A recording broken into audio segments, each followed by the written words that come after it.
Jamie is fine. His arm is fine. He didn't feel 100% when he got here today, and I wouldn't let him pitch. That's that. Nothing more than that. That was my decision.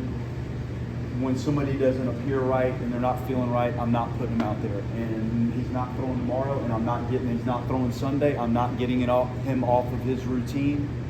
That's that. He wanted to pitch, and I didn't want him to. And sometimes in this, I have to protect these guys that want to go do things when they don't feel quite right. I almost have to protect them from themselves. Volini, when this happened, he stepped in there and he gave us another good outing. And his breaking ball, I think, just like last weekend, it seemed like his curveball got better as he went. And it's a steady mix of 4 pitches. And they're all okay. The curveball, by the end of the game, I thought he struck out the side in the 7th after the grand slam, like Fish does his thing in the 6th, to come back out and punch out the side. Kind of summed up his performance getting better throughout the course of it. And Micah did a great job of feeling it out. And when you have a guy that pitches the way Volini pitches with 4 different pitches, you have to figure out what buttons are working that day. And it may start out with buttons A and B, and by the end of it, it may be C and D that seem to work. And I thought Micah did a great job of feeling through the breaking ball, and some unorthodox defense really helped us. Gage's play in right field, to turn that into a double play, like that's a game-changing. I know it's in the first inning, that was 3 hours ago, but that's a game-changing play with closing speed and the security. We're talking football ball security, to have that kind of ball security at the point of the catch, and the wherewithal to still manage to turn that into a double play was big. I think we had a strikeout, throw him out. We had the dirt ball, or the ball that got away from Jackson a little bit, and their one runner committed a little trail guy, I think, and we turned that into a rundown. So some very unorthodox defense that helped us. And I thought Joe, it was good to see another good performance from him coming out of the bullpen. Some of the at-bats throughout the course of the day, Max clearly had some big ABs. Fisher's at-bat, huge. I think it looked like a breaking ball that hung up there that he got, and I think he had 2 doubles in the grand slam. So we've seen that. Going into this, the production hasn't been clearly what it was tonight, but it was good to see him drive the ball in the gap, hit a ball down the line. He hit a little bit of everything tonight, and that was good. Max's at-bats, good. Max continues to make loud, violent outs, and I think the pendulum is starting to swing in his favor a little bit. There were some good at-bats that are kind of tucked in there. BJ walked 3 times, and I think some of those turned into the ability for us to manufacture. Miles had good base running, kind of soft line drive, got him on base, and then somehow, I can't remember who got the hit, where he went first to third, and just good baseball. So that's a solid team, well-played game, proud of Volini, and tomorrow's going to be an early one in Wessel Pro. So when you say Jamie, you expect him next weekend? 100%. Okay. So when you say not feeling well, it's not a sickness necessarily, just... He didn't feel right, yeah. And I'm going to leave it at that. Okay. And I have a responsibility to not discuss medical things Sure. until we're clear to do that. And I'm not talking about illness or anything. He's okay. And he wanted to throw, and probably could have thrown. But I didn't feel right with it, and we're not going to do it tomorrow. We're going to keep him on his rhythm, and Wes can go throw tomorrow. So not Tuesday then? Probably not Tuesday. Okay. So I guess he's going to want to throw. He's going to want to throw tomorrow. He's going to want to throw Sunday. He's going to want to throw Tuesdays. how much time, I guess, did that give Joey to find out he was going to be moved up? And I guess for him to respond to that the way he did, I mean, that's kind of it feels like another feather in his cap of what he can do. Yeah, it was an hour or so. And everybody's here. Like, we're all here. It might have been an hour and a half, 2 hours.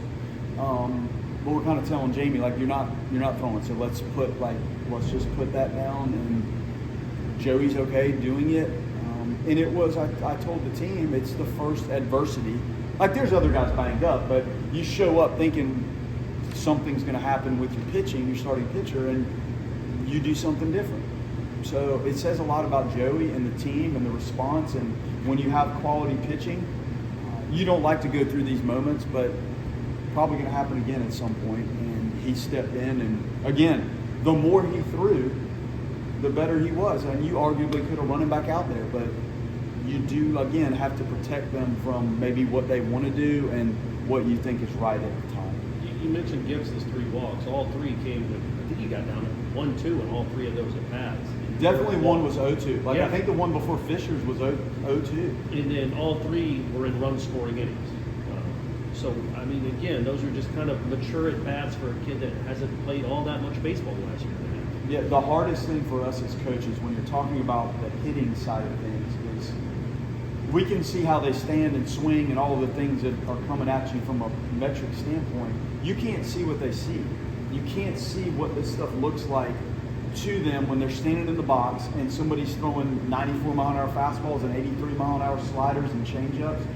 So clearly, if you're watching this, he has a good perception and vision, and that's such a strength of a good hitter. You have to be able to see spins, see different changes that are so small, but the good hitters can detect those things. And as the level of pitching increases, beyond this level and at the major league level, there's less change in how somebody may tip a certain pitch throughout the course of the delivery.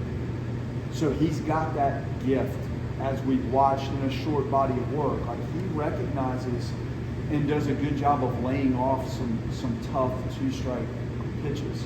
And he's still learning. Like, there's still things that he needs to grow through. And we're working on a couple minor swing things with him. But when you have that kind of vision, it sure is a feather in your cap in terms of your ability to manage upper level pitching. You have to make good visual decisions. Speaking of BJ, he obviously took that shot in the second inning, stayed in, but just from you, he's okay to the rest of the It just knocked the wind. It just knocked the wind out of him. That's why there was nothing wrong. It was just, it took him a while to, like, kind of, when you get the wind knocked out of you, that's not something you just jump back up from. So it took him he's fine. With someone like Max, I don't know how many guys you coached on. Not only just the elite bat, I mean, he had a ground ball that was 110 miles an hour today, but the personality too. How much does that personality help who he is? But he's intense. Yeah. Like, every pitch is a battle for that guy. And that's why you see the emotion come out. Like, he's taking every pitch of these at-bats too hard. Like, it's intensity, man. And it's what makes competitors competitors. And, he knows at times, like, he gets overly emotional with what's going on, but it is out of a true desire to be really, really good at this and help the team win. And it's a pitch by pitch. When I say battle, Max is fighting for everything, and he wants every pitch, and he wants to put balls in play that need to be put in play, and he wants the 2-strike hit. And I know how frustrated he was before Fisher's grand slam with the at-bat and how that played out. It's good hitters, it's pitch by pitch warfare. It really is. And he's thinking through things and how he's being pitched and what is he seeing. And it is as intense as I've ever seen, pitch by pitch. I've had a lot of really good hitters, but that intensity and then the quality of the contact and ball off bat strength and the flatness of the swing, it's as good as I've seen. You mentioned Cal. Could today almost be like a day like Max had on Wednesday? They almost catapult him to the next level? I hope so. I really do. We've seen Cal, everything you can do on that field in the preseason and the fall, and even last year. If you start to look at some of the extra base hits and the things that he was on track to do, I know he didn't get to play a lot, but it's pretty noticeable. And if you watched our practices, you know why he was in the middle of the lineup. It was because of days like today.